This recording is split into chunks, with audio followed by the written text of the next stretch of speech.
تو حضرت یعقوب علیہ السلام کی اولاد نے بعد میں ان چیزوں کو حرام سمجھا جو حضرت یعقوب نے جو نہیں استعمال کی، چنانچہ یہ چیز ان کے ہاں رواج کے طور پہ حرام چلی آتی ہے۔ تو اللہ تعالیٰ آتی تھی تو اللہ تعالیٰ یہ فرما رہے ہیں کہ ان چیزوں کی حرمت تورات میں نازل نہیں ہوئی، جو کھانے پینے کی چیزیں اسلام نے حلال کی ہیں وہی بنی اسرائیل کے لیے بھی حلال تھی، کیونکہ حضرت یعقوب علیہ السلام اور تورات کے نزول میں تو 400-500 سال کا فرق ہے۔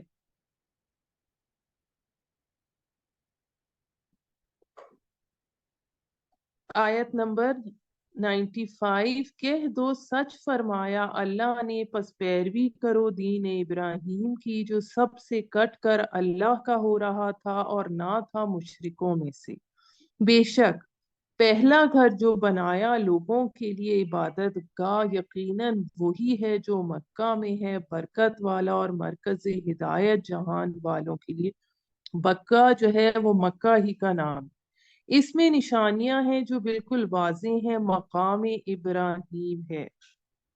یعنی مقام ابراہیم ایک پتھر ہے جس پر کھڑے ہو کر کعبے کی دیواریں چنتے تھے، اور اس پر حضرت ابراہیم علیہ السلام کے قدموں کے نشان ہیں، اور جو داخل ہوا اس میں اسے امن مل گیا، اللہ کا حق ہے۔ اب یہ بہت اہم آیت آ رہی ہے، آیت نمبر 97، اللہ کا حق ہے لوگوں پر کہ حج کریں اس گھر کا جو استطاعت رکھتے ہوں اس تک پہنچنے کی، اور جو انکار کرے، اب یہاں پہ وما کفرا کا لفظ آئے، تو بے شک اللہ بے نیاز ہے سب جہان والوں سے، یعنی جو استطاعت کے باوجود حج نہیں کرتا وہ کفر کرتا ہے۔ ہمارے معاشرے میں کیا ہوتا ہے، پہلے گھر بنا لیں پھر سب بچوں کی شادیاں ہو جائیں، اگر اس کے بعد ہمت ہوئی پیسے ہوئے تو حج ہو جائے گا۔ تو یہ حج جو ہے، یہ جب استطاعت ہے تو حج سب سے پہلے۔ کہہ دو اے اہل کتاب، کیوں انکار کرتے ہو تم ماننے سے آیات الہی کو، جبکہ اللہ دیکھ رہا ہے کرتوتوں کو جو تم کر رہے ہو۔ کہہ دو اے اہل کتاب، آخر کیوں روکتے ہو تم راستے سے اللہ کے اس کو جو ایمان لاتا ہے، چاہتے ہو تم کہ وہ چلے ٹیڑھی راہ، حالانکہ تم خود گواہ ہو، اور نہیں اللہ غافل ان حرکتوں سے جو تم کرتے ہو۔ اے لوگو جو ایمان لائے ہو، اگر تم مانو گے کہا کچھ لوگوں کا ان میں سے جنہیں دی گئی ہے کتاب، تو لوٹا دیں گے تم کو بعد ایمان لانے کے کافر۔ اور کیوں کر کفر کرتے ہو تم، جبکہ تم ہو کہ پڑھ کر سنائی جاتی ہیں تمہیں اللہ کی آیات، اور تمہارے درمیان ہے اللہ کا رسول، اور جس نے تھام لیا مضبوطی سے اللہ کی رسی کو، یعنی اللہ کی پناہ میں آ گیا وہ، تو ہدایت پا گیا وہ سیدھے راستے کی۔